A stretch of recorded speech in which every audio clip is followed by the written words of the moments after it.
Hello, welcome to Reality Hacking, Finding Flow in Times of Change. Thank you for joining us.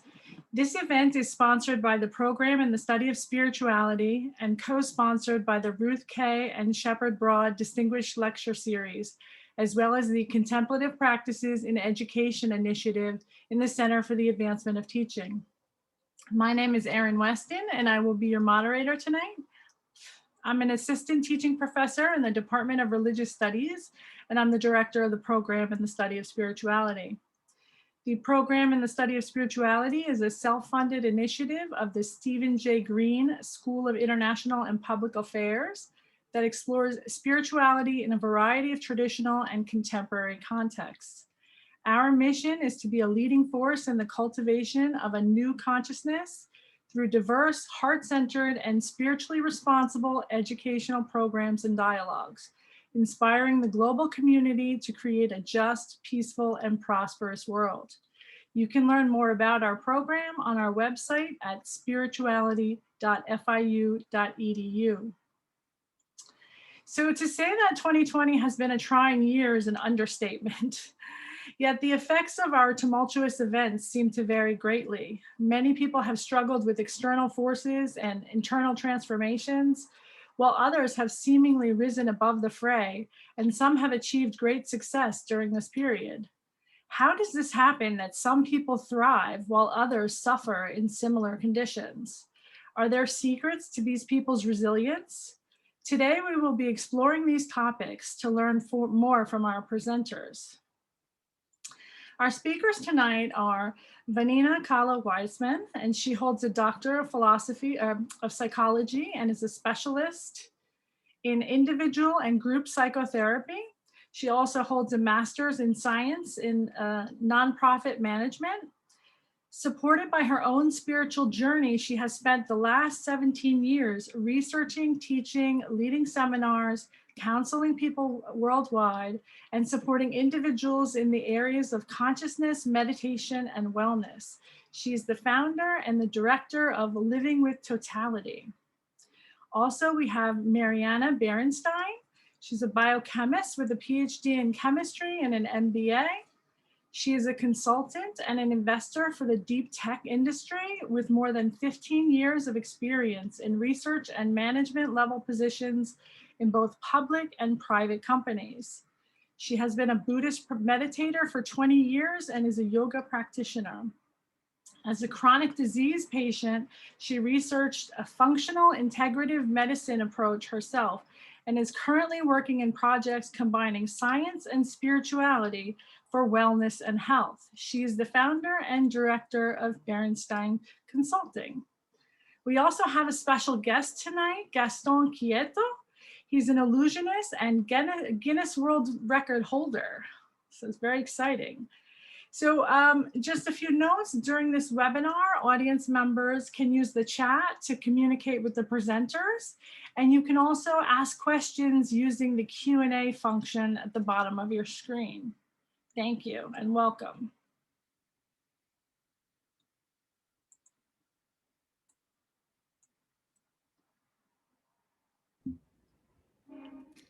So we're going to start with an act by Gastón. Gastón, do you want to unmute yourself?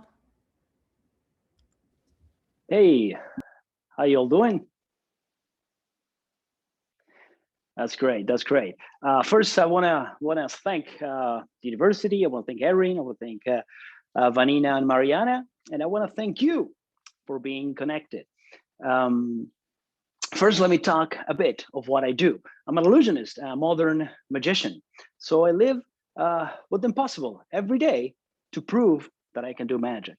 And that already is a very different perspective than the one you have about reality. I have to overcome with different solutions to achieve my goal every day. As human beings, we are very dependent on what we see, and we believe totally into sight. That's why sight is one of our strongest senses, and we create phrases like, oh, I see, when we understand something or when we realize on how something works. That is beyond sight, and we give a lot of strength to that, you know? But is that justified? We will see about that in a moment. There is something also, of course, that is called neuroscience, and the neurologists and the scientists realize that we magicians have been deceiving the human mind for thousands of years. Yes. So not long ago, they decided to study more on what we magicians do. Magic is a very old art. We can go to the Egyptian civilization, and inside the pyramids are hieroglyphics of magicians performing for the people and for the pharaohs. It's very interesting to see. Also, for being the art of the impossible, it was used and also confused with religion in the past, and history was filled with false prophets. The first ever book published in English was in 1582, was called The Discovery of Witchcraft by Reginald Scott. That was the first time ever that we're revealing magic tricks on print to avoid charlatans and people pretending to have real powers. So now let's stop the talking and let me show you some visual magic that you can understand of what I'm talking about, something that goes through your eyes, okay? First of all, let me take here, this is a sticker. It's a paper, it's a sticker that looks like a dice. So let me just go and take the sticker part out, and I'm gonna place it here, okay? Very good, I place it right there. So you can see the sticker here.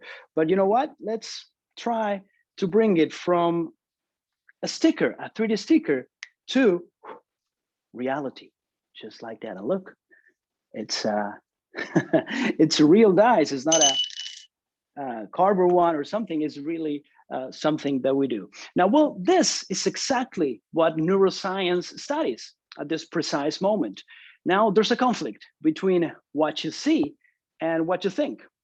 You're watching something that is not possible in the real world, in your reality. What is happening? How? Why? The brain starts to think impossible solutions, but the conclusion is not positive. So it becomes an I don't know, and ends there. Then we magicians have very important tools. For example, there's one very important tool that we call misdirection. Like the word says, misdirection. When they say, for example, oh, look at the plane right there. When you come down, a coin appears in my fingertips. Well, that's the easy version of the misdirection. When you point somewhere else or move my hand here, and this hand can reach into the pocket and grab something. But that's not really what happens in reality. Now, for example, we magicians use more this, watch. And now I have another coin in my hand.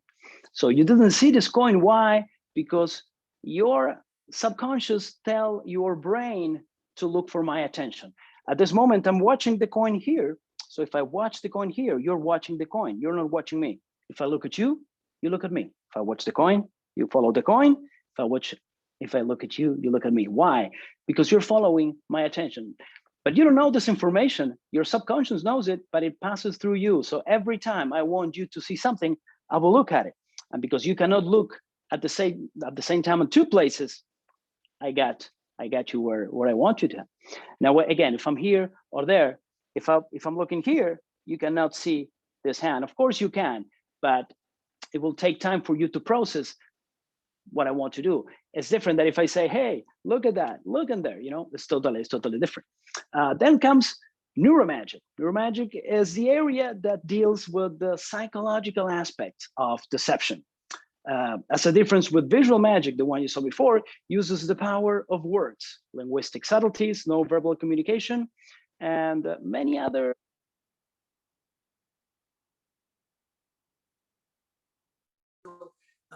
studies that in psychological process works so good. Some of the aspects are attention, very important, perception, deception, of course, and free will. That's what you think you have, free will. We all know the word abracadabra, for example. It's a very old word. It comes from the Aramaic language, and abra means power, and cadabra means words. Altogether, it's the power of words. You know, that says a lot. It's amazing how subtle, small factors influence our decisions, and magic as an art give us a very powerful tool to investigate all these processes. Now, let me show you another exercise and experience with a deck of playing cards. For example, we'll take the deck of playing cards. You all know the cards. The cards are all different: club, hearts, spades, and diamonds. What I'm going to do is I'm going to pass the cards like this, and you have to see one card, okay? Gonna go like this. Just look at one card. Ready? You have one card in mind. I'll pass, you have one card in mind. Now look, I'm going to just take 4 cards. 1, 2, 3, and 4 cards. 4 cards only that are going to help us in this exercise. So you have one card in your mind. You saw one card, and now we have 4 cards. I want you, imaginary, push one card towards me. You can push any of these cards, but select one and push that card towards me. Done? Perfect. You didn't push this one, you didn't push this one, and you didn't push this one. You push this one towards me, and this is no more, no less than the 10 of hearts, the card you all selected before. Interesting, right? Of course it is. We tend, as human beings, to take the easiest decisions.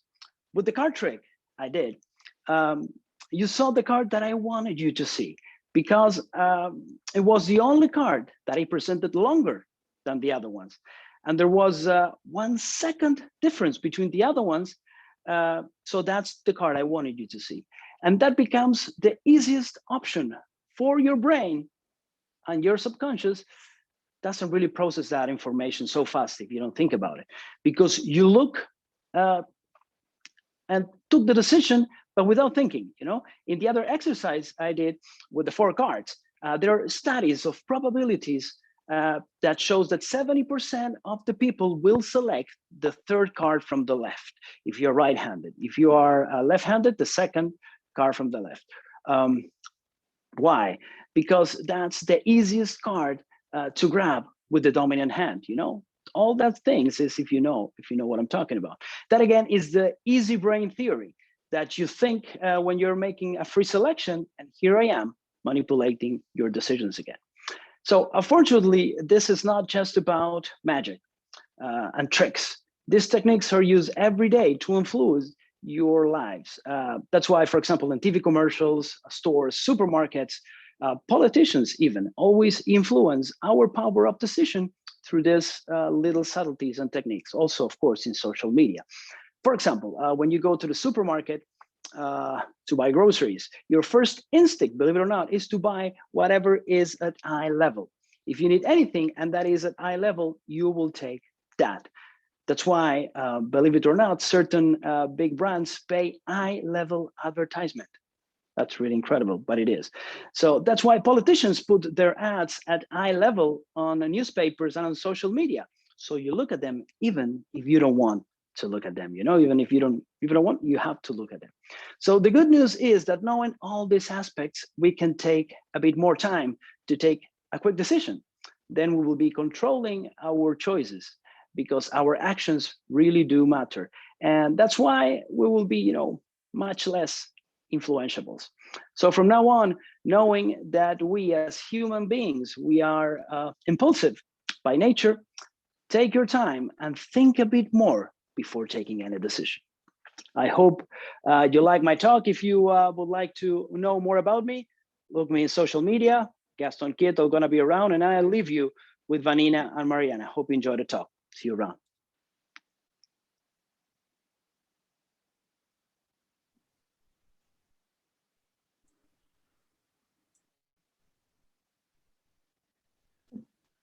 Yeah.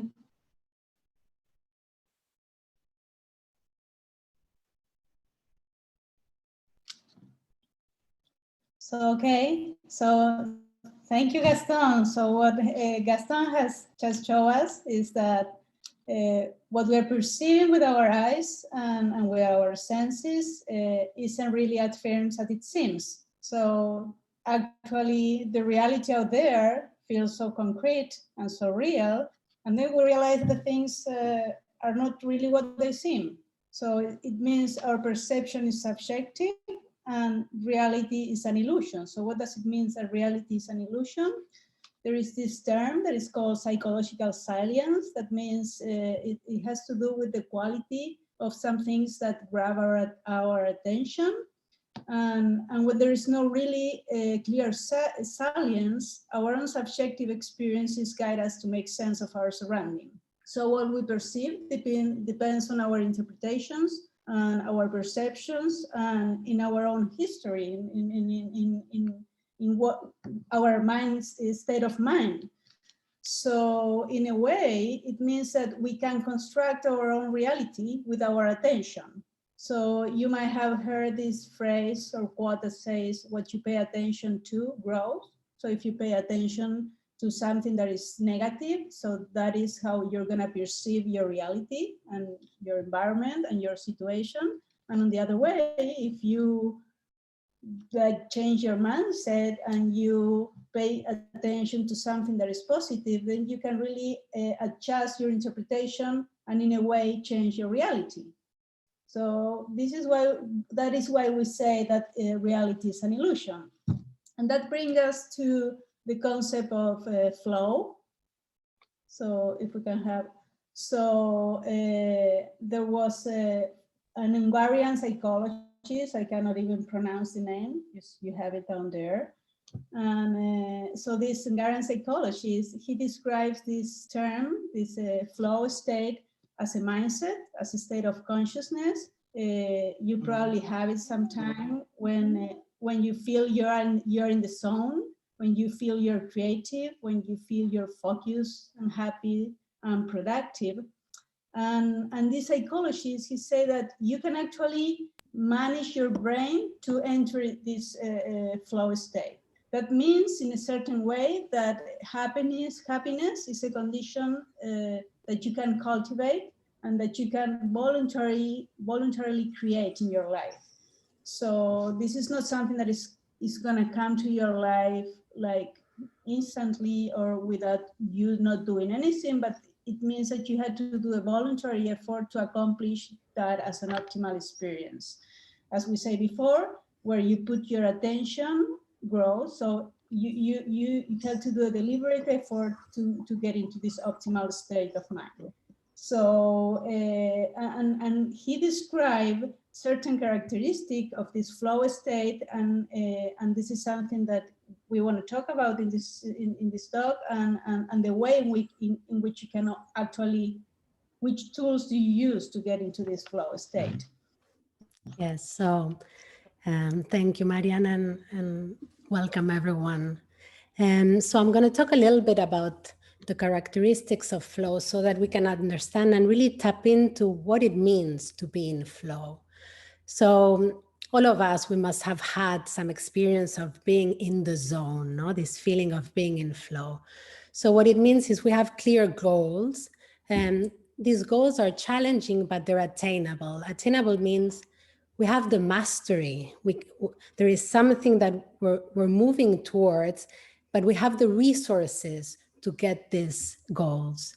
When we're in the flow, there's a strong concentration, a focused attention. All our attention is directed, and it's like time stops, and we are absolutely in the zone.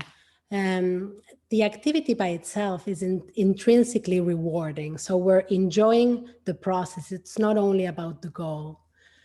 And how does it feel? It feels serene. It feels like there's a loss of the ego. We're totally, like the sense of the self is lost, and we're so involved in the action that we're doing that we even forget what people think about or what people will say. We're totally immersed in the experience. As I was saying before, there's this sense of timelessness. Like sometimes when we're in the flow, in 3 minutes, we get things done that we thought were going to take us a week, or maybe we spend 10 hours doing something and we didn't even realize because we were so in the moment. There is an immediate feedback, you know, we witness the consequences immediately of our actions. The task, as I was saying before, is achievable, and there is a balance between our skills and the goal, no, and the challenge presented. There is feelings of a personal control over the situation, and this is a control not in the negative way, but in the mastery way that I was saying before. And we lose the awareness of our physical needs. We can be for 4 hours doing something without the need to eat, without the need to drink, without realizing that we're tired. It's almost like our own flow feeds us energetically. We have a complete focus, as I was saying before. And then there's something I added here, that is our mind becomes more courageous and less critical. It's almost like changing the channel of our thoughts from, oh, this is too hard, or I'm never going to do it, to a kinder and more courageous voice that tells us, yes, you can do it, or you're learning. When in the flow there's difficulties, there's always the certainty of the possibility to achieve the goals. So in a more psychological perspective, we can really tap into what is being in the flow and what is not being in the flow in 3 different experiences: in our body experience, in our mind experience, and in what we do.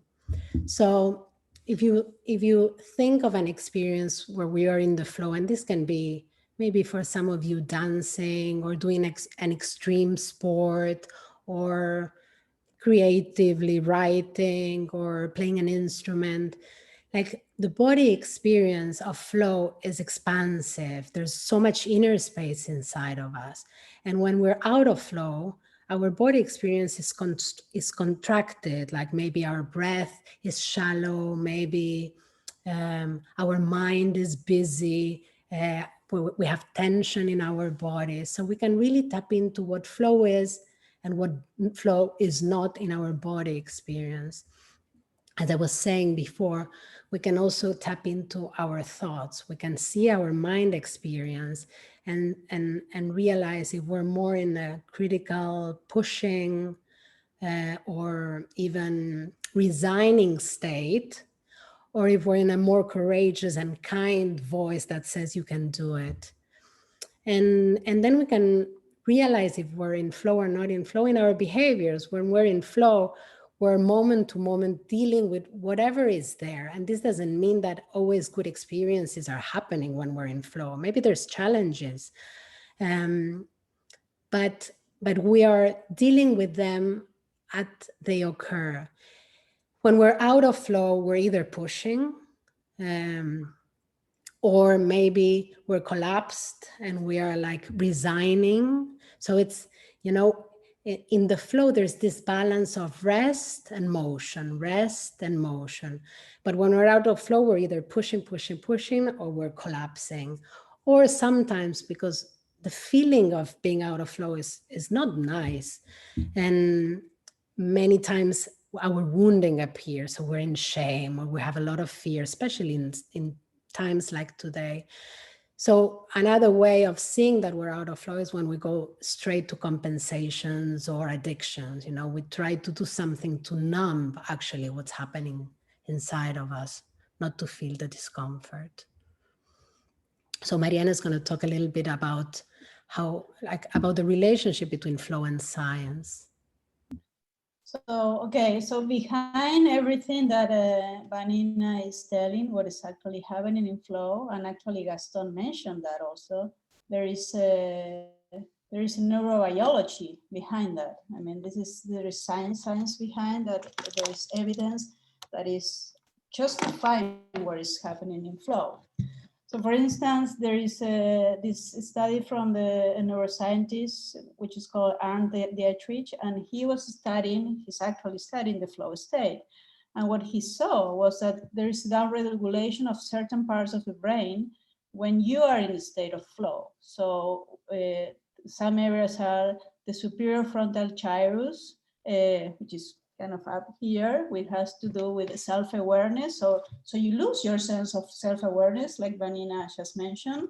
And the dorsolateral prefrontal cortex, which also has to do with this inner critique, these voices in the head that get like into our head and doesn't allow us to make our activities in the correct way, always like criticizing ourselves. And also that area has to do with us differentiating from the others. So when you download these activities in this area, what you miss or what you don't have. You have this sense of unity with everything, or you have this sense of not having time and space. This is something that happening with the meditators, or something that could happen with an athlete that is climbing a mountain and feeling oneself with the mountain. So that has to do with these parts of the brain that are lower in this activity, and now you're not really having the sense of you being different from the other.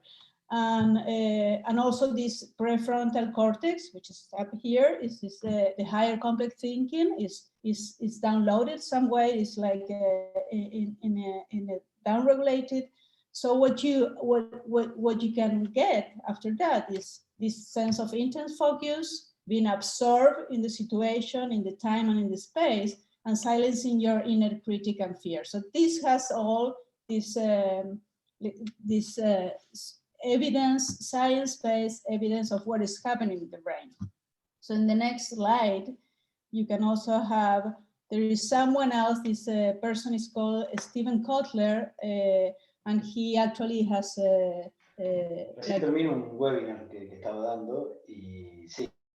He has been doing more than 25 years of research in the neurobiology of flow. Actually, he has some specific programs to take advantage of this neurobiology to train leaders into creativity and into being more result oriented. And he describes mainly 3 changes that are happening in the brain when you're in the flow. One is the neuroanatomical changes that we just mentioned before, but they describe that like what they call it transient hypofrontality. So all these areas that we just mentioned before that are mainly in this prefrontal and frontal area, they are shut down. And when they are shut down, we're having all these experiences that we have mentioned. Not thinking a lot, not having this inner critic, losing the sense of separating from the other. I cannot see the slides right now. What is happening? Vanina, are you there? I think.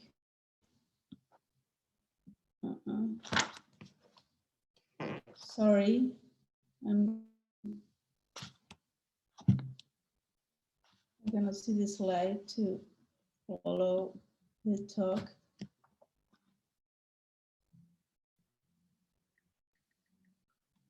Okay, so sorry about that. We're back here. Sorry. Okay, so first there was this neuroanatomical changes, this transient hypofrontality, this down activity in this area of the brain, and that justifies several things that are happening during the flow.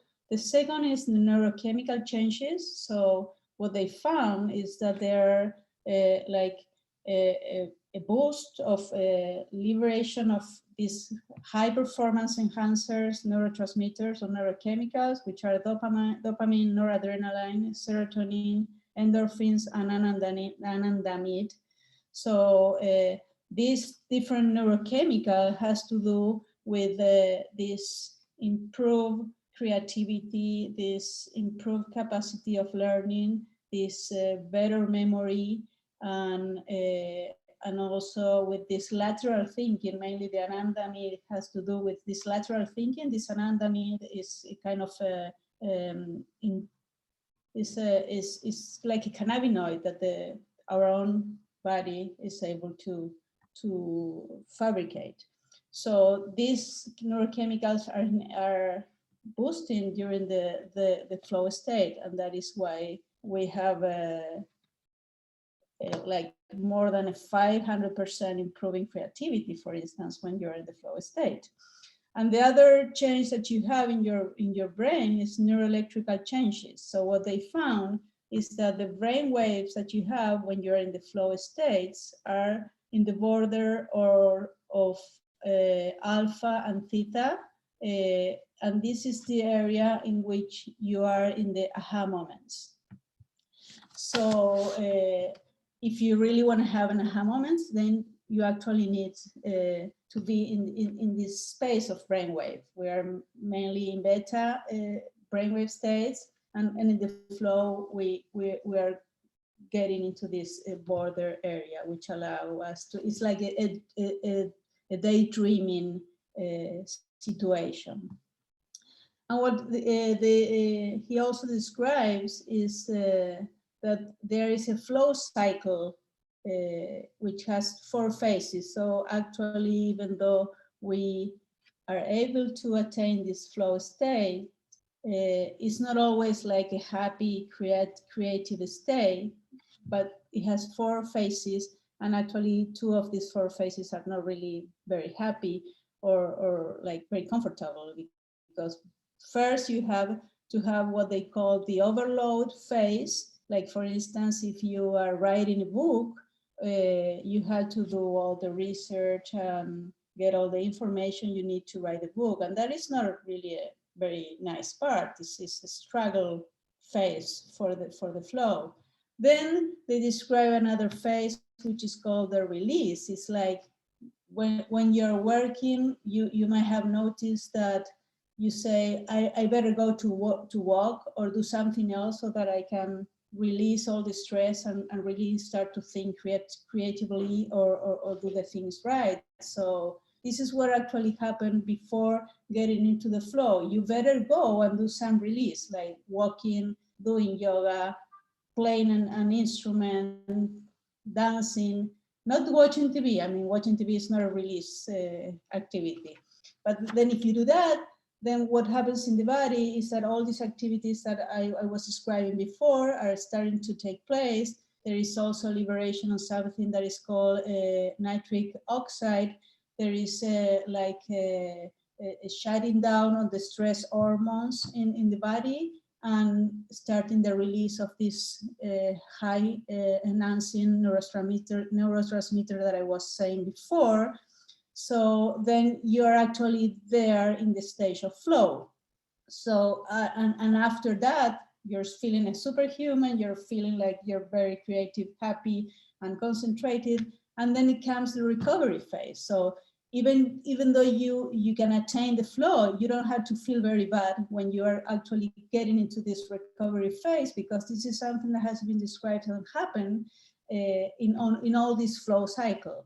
And what you can do in this recovery phase is actually have a good diet, get good vitamins. I mean, you need to recover the body to start doing all these biological processes that we are describing that are happening during the flow. So,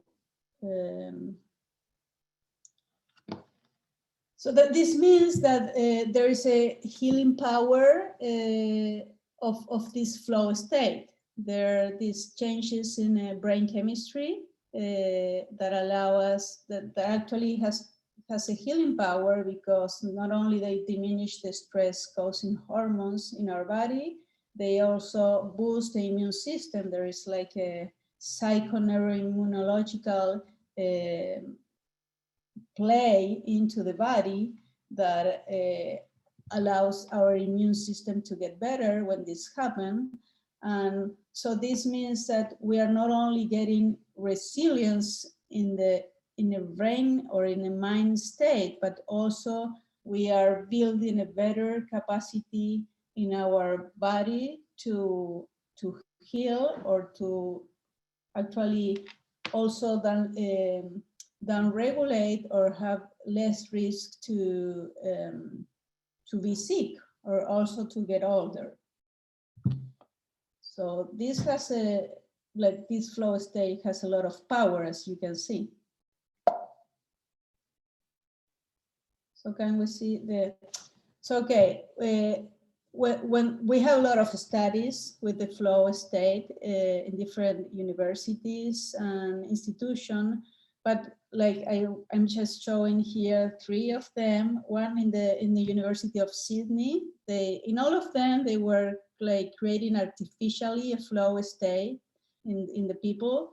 And for instance, in the one in Australia, what they saw, it was that there was I think it was more than 20 28 people, they were given a problem to solve, and they were not able to solve the problem. And then when they were put into a flow state, what happened was that there was more than a 100% increase in problem solving. They were all able to solve the problems that they were not able to solve before. In DARPA research, they were looking at how the soldiers learn to shoot different arms. And when they were put under this flow state, they realized, or they actually saw, that there was almost a 500% increase in skill acquisition. They were learning better and quicker the task of shooting different arms. And in Harvard, in one of the studies, they saw that after putting people into a flow state, they were having 3 days of increased creativity compared to the people that were not put into this flow state. So actually, these are 3 research that we're commenting here, but there's a lot of evidence out there that actually proves that the flow state can have a radical impact, not only in the health, in the mind, but also in all these activities that we are saying, like problem solving, skill acquisition, and creativity. So the next one, please.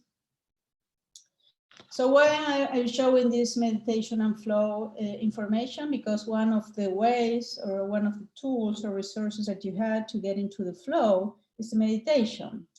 And there's a lot of information and research on the neurobiology of the meditation. One is from a very well-known researcher in the meditation area, which is Sarah Lazar from Harvard University.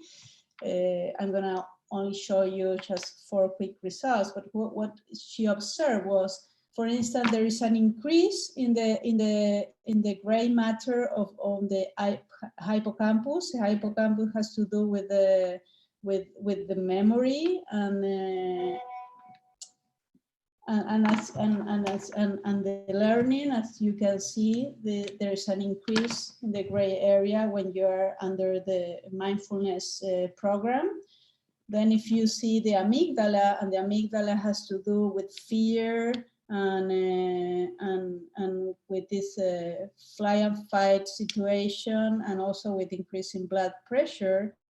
On the other way, if you put someone on a mindfulness program, the gray matter on the amygdala diminished. So that means that your ability or your capability of feeling this fear get diminished.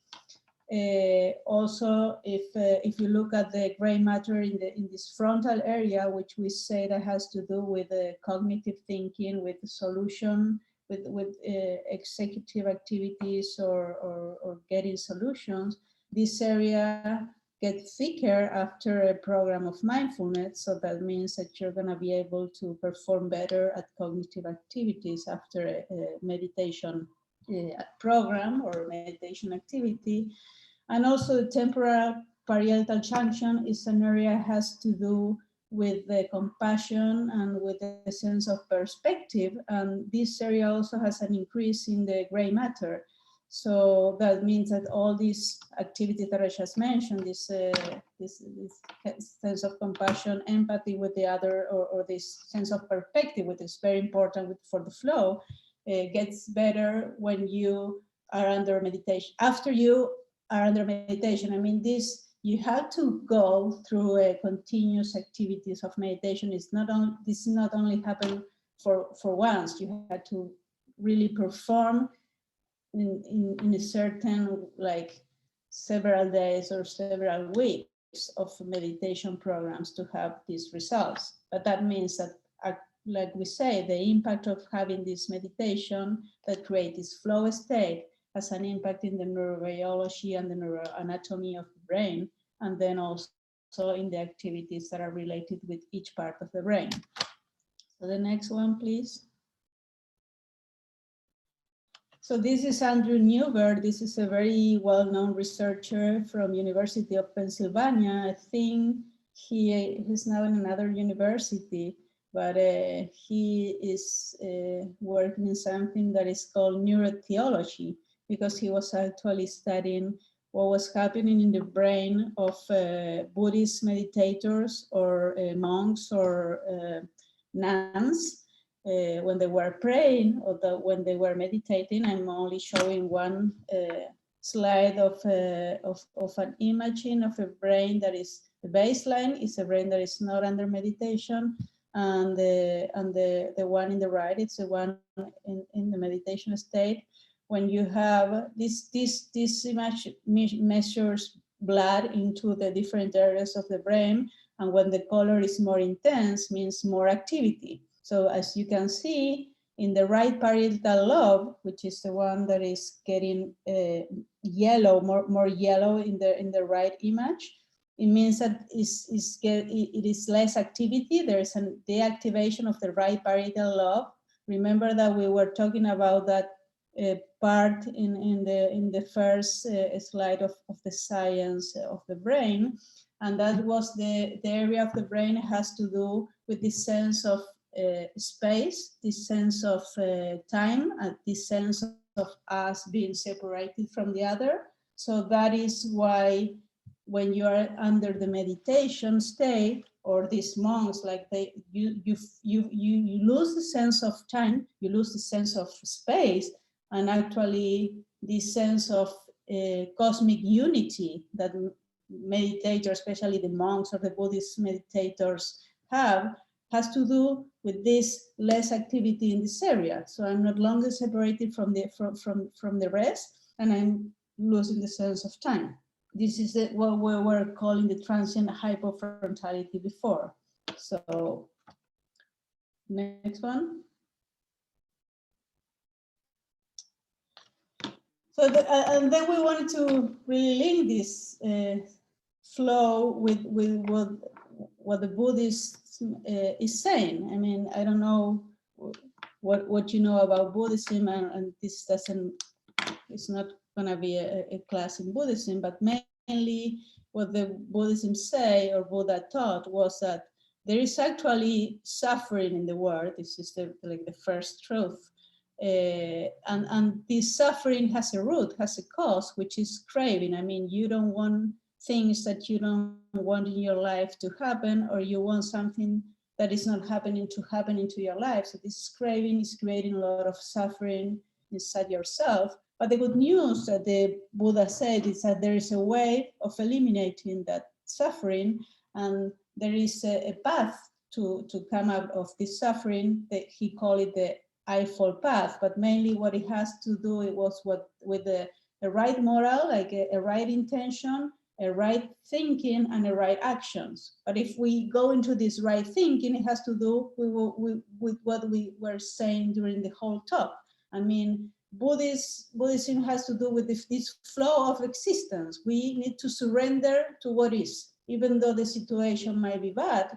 We had to see the reality as it is, surrender to that, have this sense of awareness and attention, and this equanimity.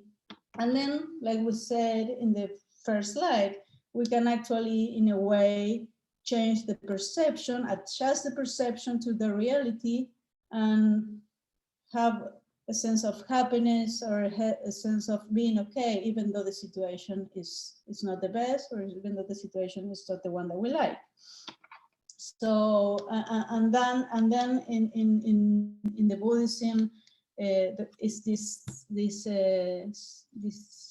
stage that they call samadhi, this trance state that is like this sense of unity with the universe that we were just describing.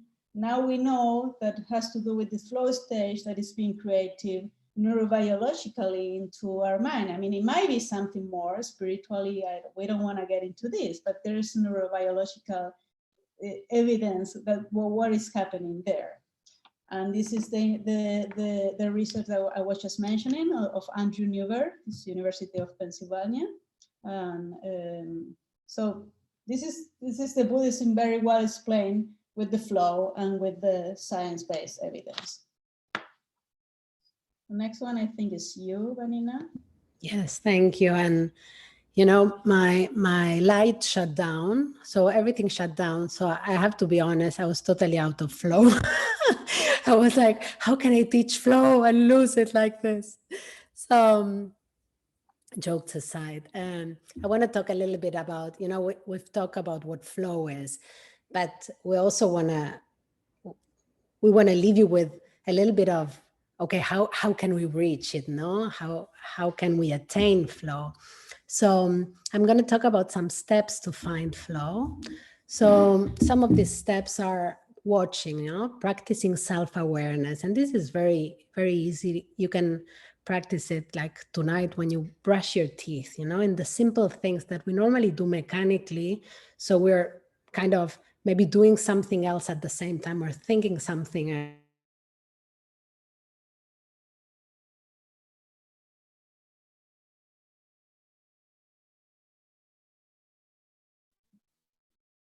Well, this is a challenge to see if we can still be in the flow.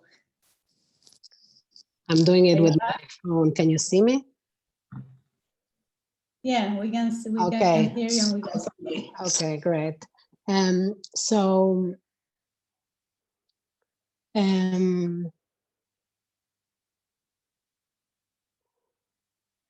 as I was saying, watching the simple things, the things that we do mechanically, we can practice it by being in the moment, by really tuning in with what we're doing in the present moment. Reducing distractions is also something that helps us be in flow. You know, we're so overstimulated. We're watching a phone, we're listening to news. So like making space for silence is where flow can emerge. Suspending self-judgment, you know, this I was saying before, to change the channel of the thoughts to thoughts that are more kinder, to thoughts that help us be more courageous instead of being more judgmental to ourselves. Setting challenges help us be in the flow. And also being compassionate with ourselves and giving ourselves permissions to do the things. Flow is not only doing things, it's also enjoying things. It's this balance of rest and movement. It's this balance of doing things we need to do and doing things we like. Next one, please. So there's different resources that we want to talk about to find flow that we can all do. For us, we're both meditators since many, many years. So meditation is one of the best tools that we find to find flow. And there's specific meditations that help us enter the state of flow. Then there's conscious acts that we can do as brushing our teeth or doing yoga, doing qigong, doing tai chi, doing conscious walks, being really present as we do what we do, being in the moment as we eat, as we walk. Doing breath work is a great resource.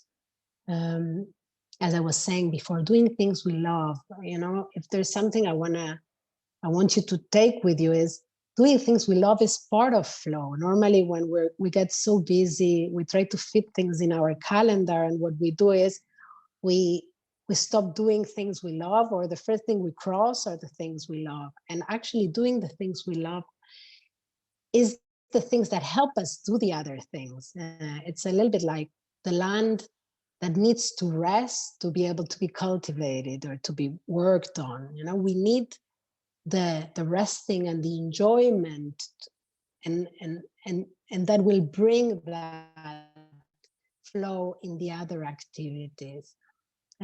Doing things we love could be moving the body, dancing, singing, cooking, whatever gives you joy. Spending time in nature. Nature is an absolute amazing resource to find flow. And then, as Marianna was saying, with a climb, like if you're climbing a mountain, for example, like extreme sports or sports that need absolute focus so that your body and your mind are totally in the zone and in tune to get the challenges and the goals, and moving the body, you know, in general, are things that help us find flow. So for us, it's just adding one of these things you will actually feel a difference in your life. Next, please. So why are we doing this talk? We're doing this talk because we're going through times that are very tough and that are very uncertain. And normally when there's uncertainty, our brain gets a little desperate. We get stressed. And right now we have uncertainty about the effects of what's going to happen in the economy. When are we going to see our beloveds? The effects on our health. When are we going to stop wearing this horrible mask that we cannot see each other's faces? When are we going to be able to travel again, to hug again? And we are actually wired to avoid uncertainty. There was this study at University College London where the students were playing this video game, and then they had to lift rocks, and under some rocks there were snakes, and under some rocks there were no snakes. And if they found a snake,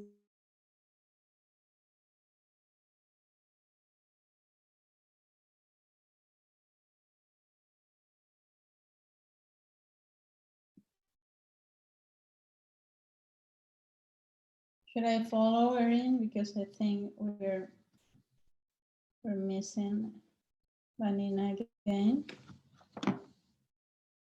If she's not back, I think I can continue the talk myself. Oh, okay, she's here.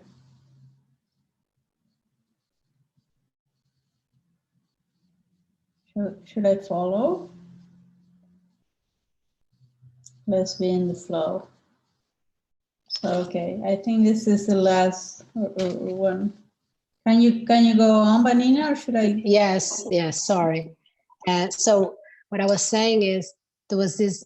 So what this experience, this research was showing was that the students preferred, like under the stones that were snakes, they got an electrical impulse. So the students prefer the certainty to know that there was a snake under a stone more than not to know. So they would prefer to get the electrical impulse, even if it was painful, that the uncertainty of not knowing which stone they were, if under the stone there was a snake or not. And what we actually want to convey is that uncertainty gives us power, that control is an illusion, that life is uncertain, that we don't know what's going to happen tomorrow. We don't know if we're going to cross the road and we're going to get hit by a truck, or if there's going to a pandemic will happen. We really don't know. And the only constancy is actually change. It's like not wanting life to have change. It's like not wanting ice to be cold or the fire to burn us. And actually embracing uncertainty, being able to observe it and be present to it and accept whatever existence brings us, is what gives us wisdom and is where we can find flow. And if we look back in our experiences in life, I always say there's experiences that make us happy and there's experiences that make us grow. And I'm sure 100% that if each of you that are listening think of the experiences or the times that you grew the most, for sure there was a challenge. For sure there was something that happened and then you had to bring resources or had to rewrite yourself. So a little bit what we want to leave you with is that, okay, it's happening, we don't know what's going to happen, but there's for sure gifts. There's for sure gifts for you in your growth in times of uncertainty. And there's for sure gifts in you finding your own flow and being in the zone in times like this. Next one, please. So I want to talk a little bit about how Marianna and I came together. So we're good friends, but Marianna comes from the hard science. She's a doctor in science, and I'm a doctor of psychology, and I come from the soft science. And we have seen that in the wellness arena, there is either the hard science behind wellness, or there's the soft, spiritual, meditative part of wellness.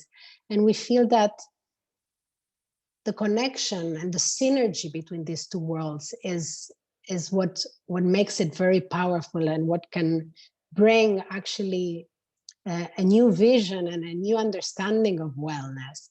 So under this umbrella, we have different projects that we want to name some of them. We are both managing directors and founders of venture capital that is investing in deep technologies for wellness to solve human and planetary problems. We're both curating a platform for wellness to help guide people into the wellness path. There's so much about wellness now. Wellness is like the new word that everybody uses, but we really don't know what wellness is or how to start. So we have this new project that we're going to launch in April here in the US that is a curated platform for people to start the path of wellness. It's called Indalia. Then we give seminars and academic programs in the field of wellness and spirituality and integrative and functional medicine. We give workshops and talks open to the community like this one, and retreat activities in Latin America and Europe, in the US. And then we have two new projects. One is an e-magazine on wellness, and that is attached with symposiums on wellness. And the other one is we want to create a research unit that is attached to a university, and we're having talks with different universities to provide further science-based evidence to the world of consciousness and wellness. So next one, please. So first I want to thank the opportunity to give this talk. This is like very deep to our hearts, and we both work on our flow very much, and it's a very, very important topic to both of us. But we want to give you a little experiential idea of what flow is, and for that I'm going to lead a very, very short meditation. So I will invite you to just disconnect your phones for 5 minutes. It's going to be really, really short, so we don't take so much time. And then we saw that there's already one question, and we're going to answer the questions that you put in the chat. So for the meditation, I'm gonna invite you to find a comfortable position, and it's going to be a very soft inner journey. And I'm going to invite you, if you feel comfortable enough, to close your eyes.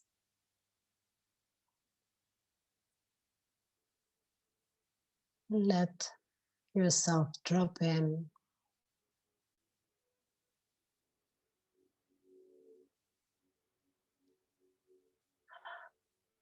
And maybe you can take a deep breath.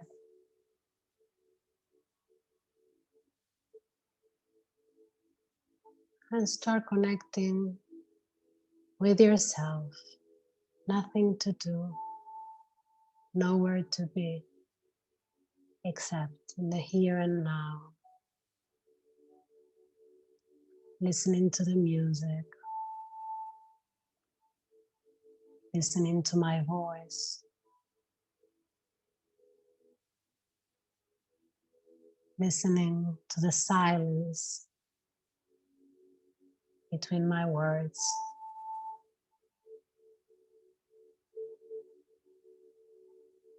And just tuning in to the sensations in your body right now.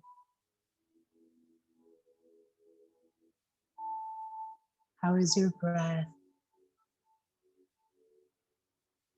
How is your vibration? Tuning into the moment between the in-breath and the out-breath. Just being.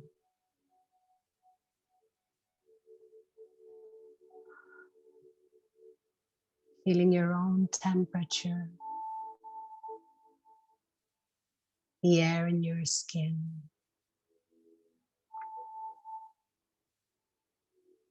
feeling your legs.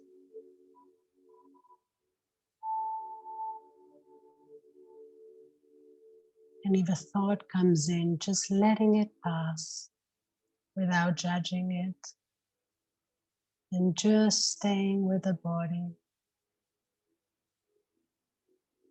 with the breath.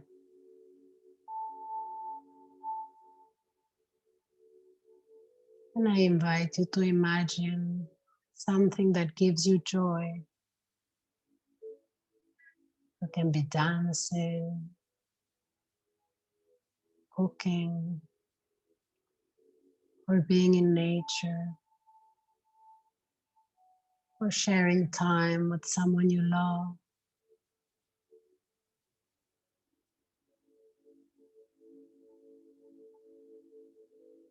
And as you tune into that experience, feeling your body, how it expands, how the breath goes deeper. What shifts in your body when you tune in to that experience of flow?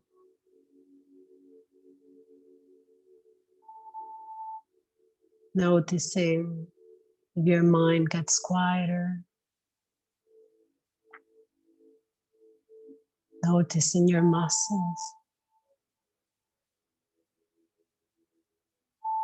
noticing how the inner space deepens.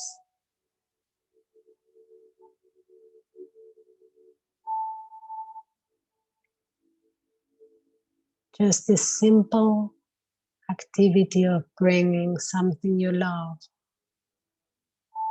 can create such a change inside of you.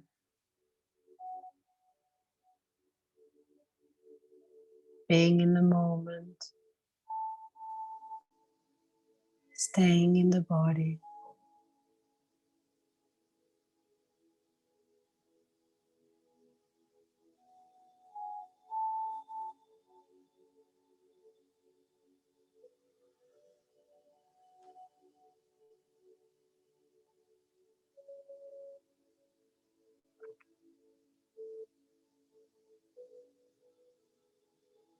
And knowing that you can come back to that experience anytime that you need, any time of the day that you need.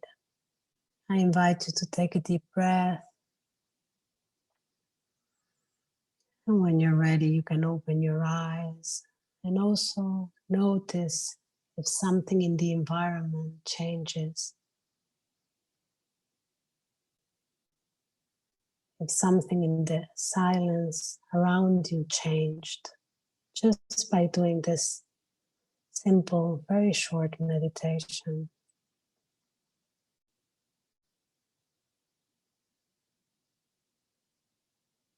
Next slide, please.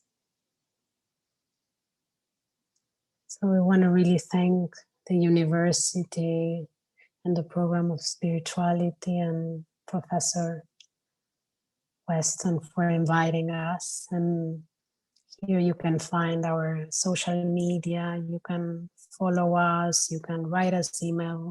We love to respond and be in touch with people. This is a topic we are passionate about. It is our passion. So we really want to thank you all. And I'm so sorry about my technical problems. And we're going to start responding some of the questions that I don't think I can see. So maybe Marianna, do you want to read them out loud?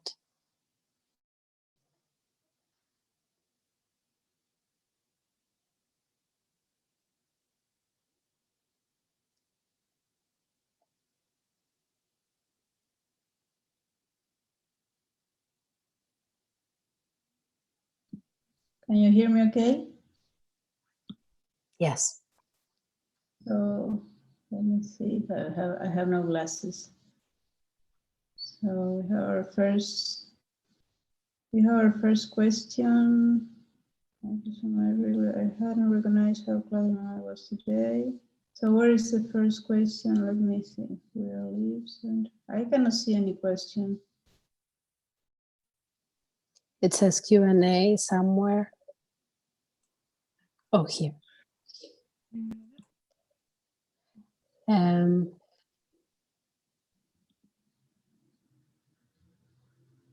Sorry. Yeah. So does the flow cycle repeats every day, or more like it is a long-term cycle? It is possible to keep a constant flow state.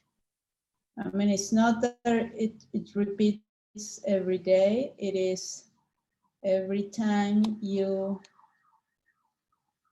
are doing this or doing something to get into the flow. I mean, we just say that you need a voluntary effort to get into the flow. There is no just getting into the flow for some activity. There is like a cycle that needs to get into shape. So, and as much as you practice these activities or these resources that Vanina mentioned, and this sense of awareness and attention, then it will be easier to get into the flow state. But as we say, there's this cycle of, for instance, in this problem-solving situation, we say the cycle was you need to get all the information or whatever you need to solve this problem, and you need to let it go, which is the release phase, and then doing these activities that we just mentioned to get it into the flow, then you actually get into the flow and perform these activities in a much better sense. But this is not happening like every day and every time. Naturally, you have to do this effort to get into that. So the other question is, which favorite page is it? I don't know, what is this?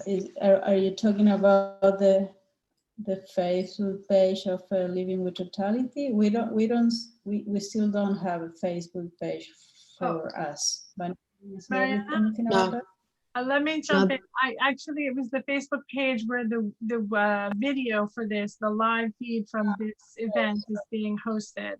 So I answered that in the, I put it in the, I assume everyone can see that. I don't know, or maybe only the person who asked the question.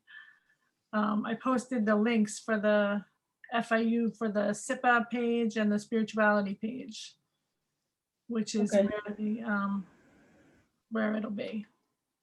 Yeah, everybody can see it. Okay, perfect. There's no questions. Can you see any other questions, Erin? From somebody just posted a question. A couple questions are coming in now.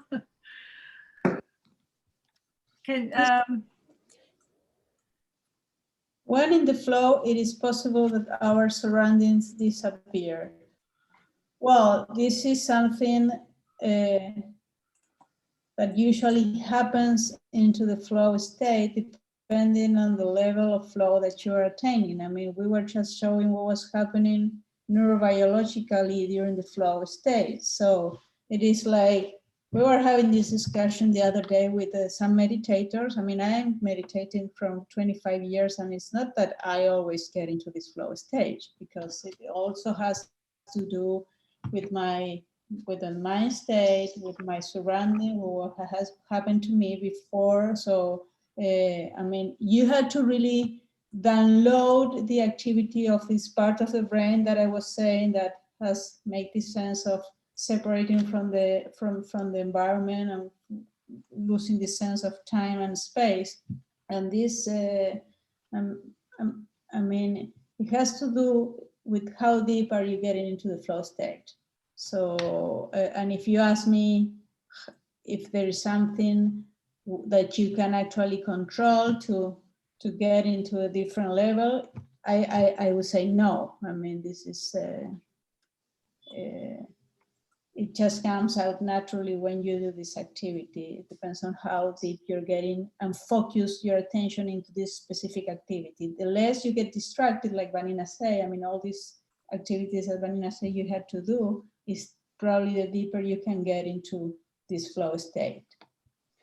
But yes, to follow a little bit on that, it's exactly that. You know, it's like the surroundings seem to disappear because we're so focused and our attention is so much in the activity we're doing that it's almost like that's what being in the zone is, where our attention is totally on that activity, so we lose the focus of the surroundings. So yeah, it's exactly that you're asking.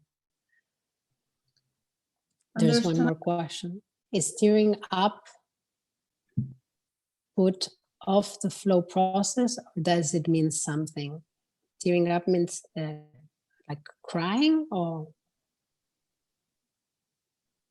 is that?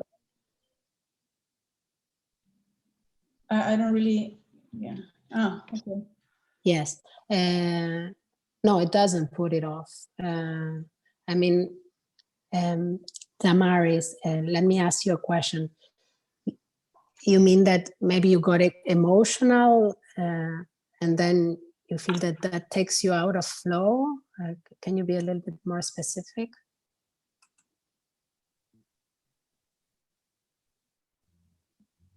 Yes, in the meditation?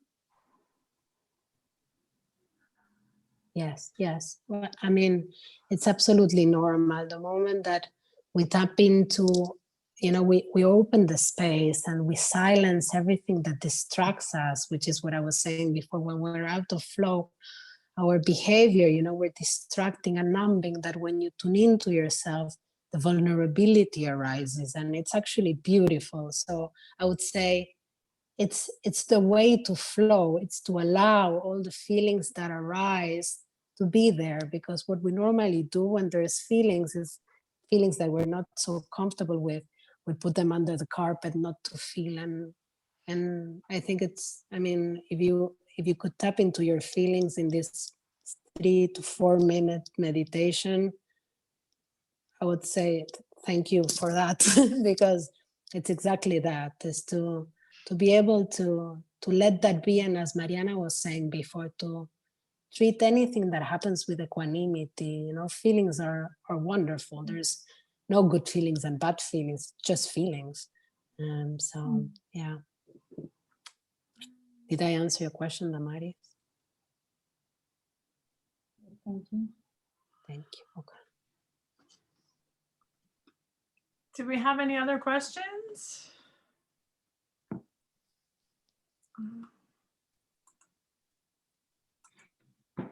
It says, how do people access when they don't have a Facebook account? Okay, I believe we should be posting this on our website. That might take like a day or two, a couple days to get that set up, but our website is spirituality.fiu.edu. So then you should be able to find a copy of the video there in a few days. And I mean, if you follow us, they're gonna give us the video. I'm gonna upload it in my webpage, so you can always access it in my webpage. It's gonna be there. So that's www.livingwithtotality.com. You can see all the resources. I give a lot of free resources and free meditations on Instagram. So I mean, don't be shy to ask or follow or send questions.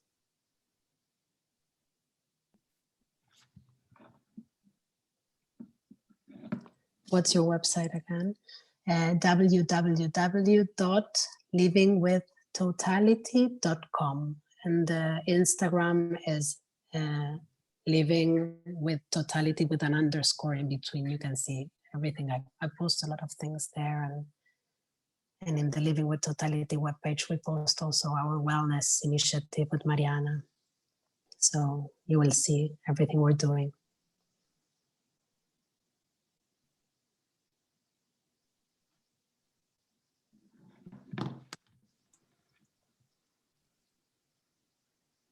Do we have any other questions? I see a number of my students are here. I'm teaching meditation and mystical traditions this semester. So this is a perfect event for students in my class.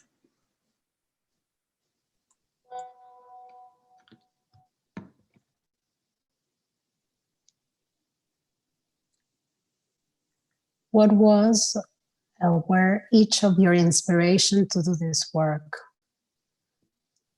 Marianna, do you want to respond? What were each of your inspiration to do? What were each of your inspiration to do? I don't know if I tell you about me because I know the one who asked the question. I know her also. My inspiration is actually to find my inner flow. You know, it's like I think, yeah.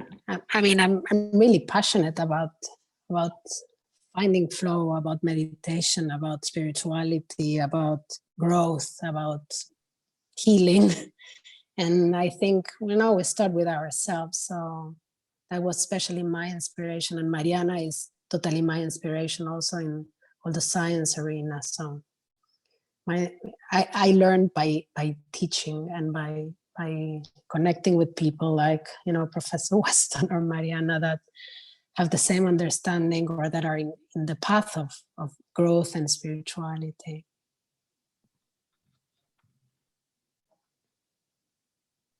Did you ever fly out of your body that you can see your spirit in another location and observing the body? I mean, I could really answer that question, but I don't really, I mean, this has to do with what Vanina was saying. There's no right way to have an experience of flow or meditation. You don't really, even though I could have had that experience, it doesn't mean that that experience is better than not having their experience actually.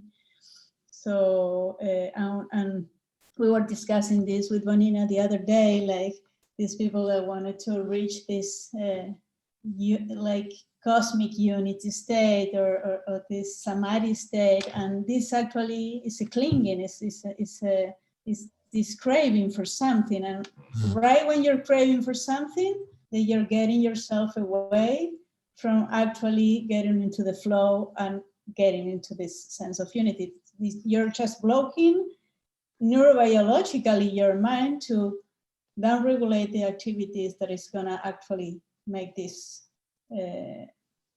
non-separation of yourself from the other. So I don't really recommend that you do this actually yourself, these questions, or this might happen. These experiences of flow are really completely different for everyone, and they might be really very interesting, but I mean, you don't really need to fly out of your body to be in the flow, and I don't recommend that you try for that.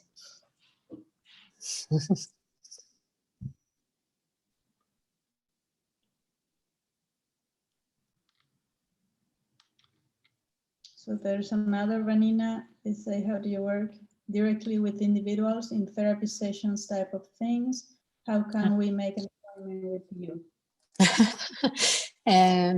You can, if you go to my webpage, you can find my email and you can write me an email, or I can, like the email is very easy. It's info@livingwithtotality.com, and I'll be happy to just first have a talk. And but I lost the question, so I don't know what it said before. Like, how do you work?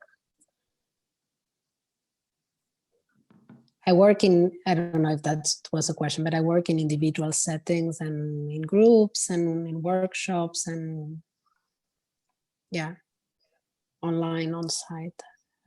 Yeah, I can respond more in private about my work.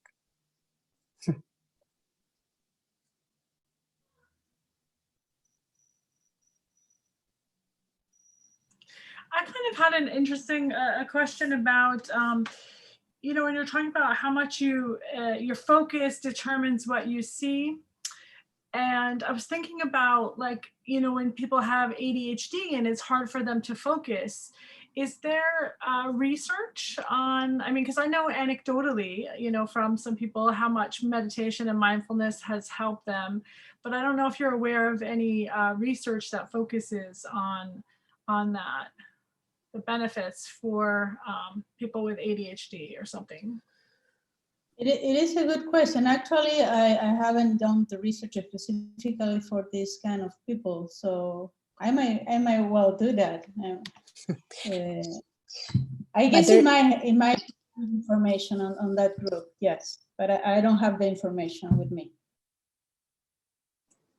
Yeah, but there is for sure research on how meditation helps attention. ADHD is a construct that I have a little fight inside myself, because I feel that so much of that has to do with trauma, has not to do with you know, a label. You know, we put a label and then we get attached to it, and I find that a lot of the attention problems have to do with things that will, you know, that if we worked on, the attention would be solved in a way. And especially with kids, you know, they are so much diagnosed with ADHD, and I feel like